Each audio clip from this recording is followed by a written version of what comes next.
Bonjour et bienvenue sur ma chaîne YouTube. Aujourd'hui, je vais vous parler du matériel dont vous avez besoin pour peindre à l'acrylique. Alors, quand on arrive dans un magasin de beaux-arts, souvent, c'est un peu, voilà, un gros bazar comme ça. Il y a des trucs de partout, on ne sait pas du tout quoi choisir. Donc, on va essayer de faire un petit peu le point sur le matériel dont vous avez vraiment besoin. Alors, pour ça, on va commencer évidemment par la peinture elle-même. Alors, déjà, qu'est-ce que c'est que l'acrylique? L'acrylique, c'est une peinture qui a été inventée un peu pour remplacer l'huile, qui est une peinture qui a l'avantage par rapport à l'huile de se diluer à l'eau. Et donc les pinceaux se nettoient à l'eau, donc pas besoin d'essence de térébenthine, d'huile de lin, etc., de white spirit, tout ça. C'est une peinture qui sèche vite, et une fois sèche, elle est indélébile, contrairement à la gouache ou à l'aquarelle. C'est donc une peinture qui est assez facile à utiliser quand on débute. Elle n'est pas très couvrante, mais on peut facilement repasser par-dessus. On fait quelque chose, on a raté, on peut recommencer, recouvrir sans problème. Donc ça, c'est très pratique. Et comme ça sèche très vite, vous pouvez passer une première couche et puis la deuxième couche, une demi-heure après, c'est bon.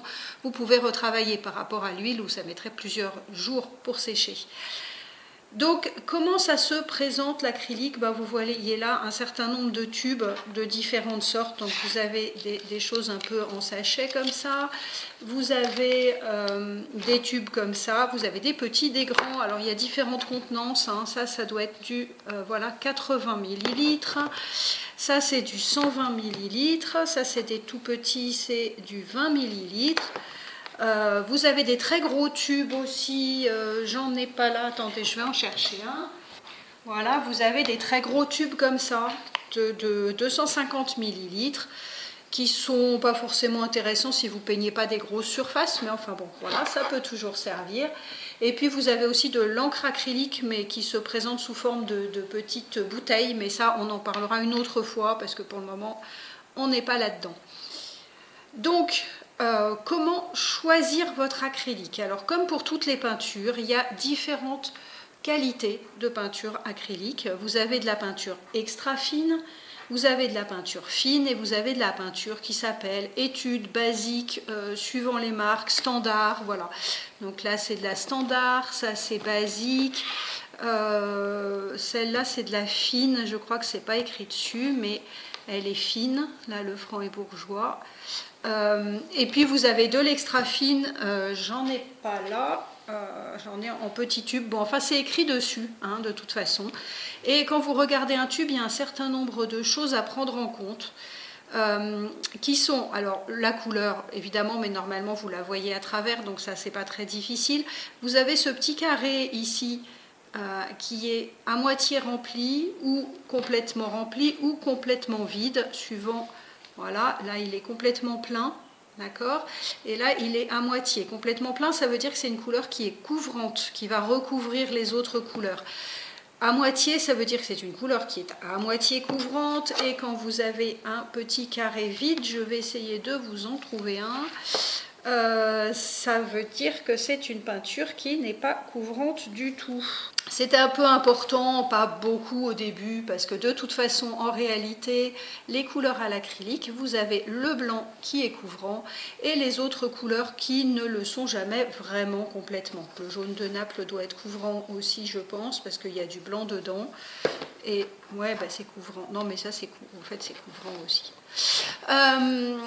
Donc, ensuite, la question qui va se poser, donc vous avez la qualité. Évidemment, la peinture extra fine, elle est de meilleure qualité.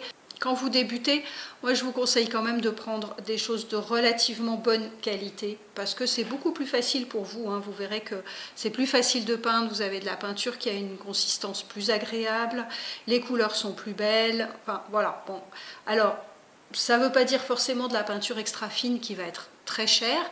mais ça peut être, bon, les peintures de ce genre, là, les basiques, études, standards, etc., sont bien. Hein. Franchement, pour débuter, ça va très bien. Après, au niveau de la taille des tubes, ce que vous pouvez faire, c'est acheter au début une boîte. Il y a des boîtes avec plein de petits tubes comme ça. Si les couleurs vous conviennent, ben, pourquoi pas, c'est très bien. Par contre, le blanc, vous pouvez taper tout de suite dans un gros tube parce que vous allez en utiliser beaucoup. Donc, au moins cette taille-là, ça, c'est sûr que ça va vous servir. Et puis après, bah, choisissez en fonction des couleurs essentiellement. Hein. Alors on va vous dire qu'il faut prendre des couleurs primaires, du blanc, du noir. Moi je ne suis pas trop pour ça parce que les couleurs primaires elles sont pas belles. Et quand on vous dit qu'on peut tout faire avec des couleurs primaires, en fait, ça n'est pas vrai. C'est-à-dire, par exemple, un beau rouge comme celui-là, eh ben, vous pouvez toujours essayer de le faire avec des couleurs primaires, vous n'y arriverez jamais. Le rouge primaire, il est rose, donc si vous mettez du jaune dedans, ça va faire du orange. Si vous mettez du blanc, ça va faire du rose plus clair. Et vous n'aurez jamais un beau rouge à partir d'un rouge primaire. Il y a un certain nombre de couleurs comme ça qui sont très difficiles à obtenir. Un beau jaune, c'est la même chose. Hein. Là, bon, ça c'est de l'ocre jaune, mais un beau jaune bien vif, voilà, comme celui-là, par exemple, avec du jaune primaire, vous ne pouvez pas l'obtenir. Donc, choisissez plutôt vos couleurs en fonction de vos goûts, de ce que vous avez envie de peindre, plutôt que de prendre systématiquement des couleurs primaires, du blanc, du noir. Voilà, je sais que ça coûte moins cher, mais quand vous prenez une petite boîte avec plein de tubes comme ça, c'est bien, parce qu'en même temps, vous allez voir ce que vous utilisez ou non. Les tubes que vous utilisez beaucoup, vous pouvez les racheter en plus gros, il n'y a pas de souci. Et puis celles qui ne vous servent pas beaucoup, ben, vous ne les rachetez pas. La deuxième chose dont vous allez avoir besoin pour peindre, c'est évidemment des pinceaux. Alors les pinceaux, il y en a de toutes sortes, de toutes les tailles. Donc on va regarder un petit peu ce qu'il vous faut comme taille et puis on va parler un petit peu de la qualité. Donc au niveau de la taille, vous allez avoir besoin d'un petit pinceau fin. Alors ça peut être un pinceau comme ça, voilà, ça c'est du 2. Voilà, il est assez fin, ou éventuellement un comme ça qui est à peu près de la même taille. Et puis ensuite il va vous falloir, ça c'est vraiment le strict minimum, hein. Ensuite il va vous falloir un pinceau un petit peu plus gros, à peu près comme ça, et puis au moins une brosse comme ça. Voilà, ce type de brosse là, à peu près cette taille là. Éventuellement ensuite, si vous faites des grandes surfaces, si vous travaillez sur des grandes surfaces, un spalter, c'est-à-dire un pinceau comme ça, qui est très plat, voyez, et large, qui va vous permettre de peindre directement des grandes surfaces facilement. Parce qu'il faut bien savoir que votre pinceau, il faut bien l'adapter à la surface que vous allez peindre. C'est pour ça qu'on a des pinceaux un petit peu de toutes les tailles. Vous pouvez aussi utiliser un couteau. Voilà, le couteau, c'est ça, ça permet d'étaler la peinture, voilà, comme ça. Mais quand on débute, c'est peut-être pas la première chose qu'on utilise. Hein. Après, vous pouvez aussi utiliser des petites éponges, des choses comme ça pour faire des fonds, une brosse à dents pour faire des éclaboussures, voilà. Mais bon, voilà, ça c'est un peu des accessoires qui ne vous servent pas forcément beaucoup. Donc basiquement, il vous faut vraiment 3 pinceaux, on va dire un fin, un moyen et une brosse. Voilà, ça c'est vraiment le minimum de ce qu'il vous faut. Après, vous pouvez prendre évidemment des choses plus grosses. Alors ces pinceaux, comment les choisir? Ça, ce sont des pinceaux en synthétique. Moi, c'est ce que j'utilise en fait. C'est des pinceaux qui sont pas chers et qui sont bien adaptés en fait à la peinture à l'acrylique. Hein. Donc l'important c'est que ces pinceaux ils soient suffisamment résistants, c'est-à-dire qu'ils ne sont pas durs, hein. Bien sûr ils sont très doux, hein. Quand on les passe sur la main c'est très agréable, mais par contre ils sont quand même relativement comment dire, nerveux, c'est-à-dire que voilà, si je fais ça avec mon pinceau, il se remet tout de suite, tac, il reprend sa position tout de suite.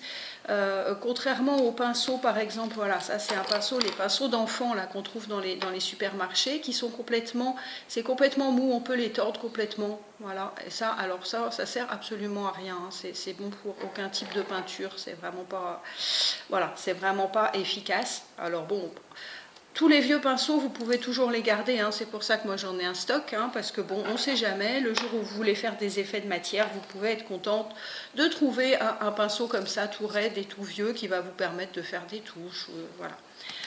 Donc au niveau des prix, c'est pas la peine d'aller acheter des pinceaux en martre qui coûtent affreusement cher, hein. Vous prenez des pinceaux en synthétique pour démarrer, ça va très bien. Voilà, ça c'était pour les pinceaux. Donc ensuite, On va parler des supports, donc sur quoi on va peindre. Donc au niveau des supports, l'acrylique, ça se travaille essentiellement sur une toile. Voilà, on peut travailler sur du papier un peu épais, sur du papier acrylique. Il y a des papiers spéciaux, il y a des toiles aussi, des blocs de toile. Vous enlevez les toiles une par une comme si c'était des feuilles de papier, j'en ai pas là, mais bon, ça peut être utile, sauf qu'une fois que vous avez fini de peindre, vous ne savez pas très bien quoi en faire, donc bon, c'est pas forcément génial. Vous avez des cartons toilés comme ça, bon, celui-là il est tout petit, hein, mais vous voyez l'épaisseur, c'est très fin. C'est un carton sur lequel on a fixé une toile en fait. Alors ces toiles que vous achetez, quand vous achetez une toile comme ça, elle est prête à peindre. Hein, c'est prêt à être utilisé, vous n'avez rien à faire, vous prenez votre peinture, vous peignez et c'est bon. Vous pouvez aussi peindre sur d'autres supports, sur du carton, sur du bois. Et ça, éventuellement, dans ce cas-là, ce qui peut vous servir, c'est d'avoir du gesso. Alors le gesso, c'est quoi? Voilà, c'est ça, le gesso. C'est une sorte de pâte blanche. Hop, je l'ouvre et je vous montre, si on ne voit pas grand chose, mais voilà. C'est une pâte, ça se présente un peu comme de la peinture épaisse. Donc le gesso, ça va vous servir si vous voulez par exemple peindre sur un morceau de carton, sur du bois, sur quelque chose qui est absorbant. Vous pouvez passer une couche de gesso avant, ce qui va vous permettre ensuite de peindre dessus sans que la peinture soit absorbée par votre support. Alors, en plus des cartons toilés, vous avez bien sûr les toiles classiques, hein, qui ont une certaine épaisseur, qui sont montées sur un châssis en bois. C'est l'idéal, hein, c'est ce qu'on utilise le plus en peinture. Alors ensuite, pour peindre, vous aurez bien évidemment besoin d'une palette pour mettre votre peinture, la préparer, ajouter de l'eau dedans éventuellement pour la diluer, etc. Alors, quelle palette choisir pour l'acrylique? Les palettes comme ça, qui sont des palettes plutôt à aquarelle ou à gouache, vont pas du tout faire l'affaire parce que votre peinture, elle va sécher dans les godets et ensuite vous ne pourrez plus la nettoyer. Donc ça, pouf, on laisse tomber, ça va pas faire l'affaire. Vous pouvez ensuite prendre une palette comme ça, en plastique toute lisse. Ça va marcher un certain temps si vous la nettoyez régulièrement, mais il va se passer quelque chose, c'est qu'au bout d'un moment, votre palette, elle va ressembler à ça. C'est-à-dire que vous allez avoir des résidus de peinture partout, et ça, c'est pas très pratique. Parce que, au bout d'un moment, on ne sait plus ce qui est frais, ce qui est sec, on met de la couleur dans un coin. Voilà, c'est pas facile à gérer, surtout quand on débute. Donc, moi, j'utilise quand même des assiettes en plastique comme ça. On peut utiliser aussi des assiettes en carton, hein. Les assiettes en carton ça va bien. Évidemment au bout d'un moment il faut les jeter ou les changer, ou alors on en prend une par couleur, on en change régulièrement. Bon, c'est pas très écolo tout ça, mais bon, c'est un peu difficile de faire autrement parce que à moins d'aller nettoyer, frotter sa palette après chaque peinture, au bout d'un moment de toute façon la palette elle va être sale, il n'y a rien à faire. Alors, ensuite, vous pouvez acheter aussi des papiers. Vous avez des blocs de papier en forme de palette que vous pouvez utiliser. Donc, vous utilisez la feuille du dessus. Et puis, quand vous avez fini de l'utiliser, vous la jetez, vous prenez celle d'après, etc. C'est assez pratique. Le seul défaut que je vois, c'est que quand vous voulez peindre avec de la peinture un peu diluée, si vous ajoutez de l'eau dans la peinture, elle va couler partout sur votre palette. Donc voilà, moi j'aime bien les assiettes, je trouve ça pratique. Après, vous pouvez avoir une assiette un peu plus en dur que vous nettoyez avec de la paille de fer chaque fois que vous en êtes servi. Et comme ça peut être toujours la même qui resserre. Voilà, ça c'était pour les palettes.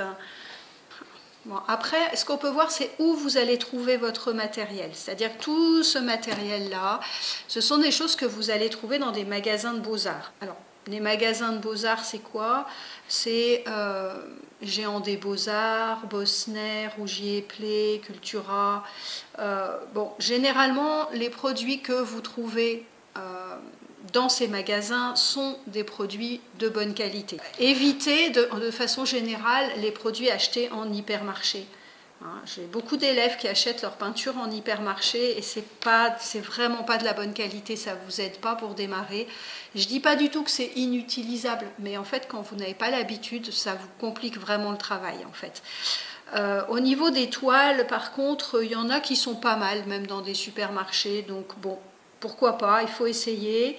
Si vous achetez quelque chose en supermarché, achetez une petite quantité, achetez-en peu, et puis testez, voyez si c'est de bonne qualité ou pas. Mais moi je déconseille, et a priori c'est vrai qu'à partir du moment où vous allez dans un magasin de beaux-arts, vous êtes sûr d'avoir du matériel qui est quand même de bonne qualité. Voilà, je pense que j'ai répondu à toutes les questions. Après, si vous en avez d'autres, n'hésitez pas à les poser en commentaire, hein, je vous répondrai avec plaisir. Et puis, n'hésitez pas non plus à me mettre un petit j'aime, à vous abonner à ma chaîne, si ce n'est pas déjà fait, en cliquant sur la petite cloche pour être au courant quand il y a des nouveautés.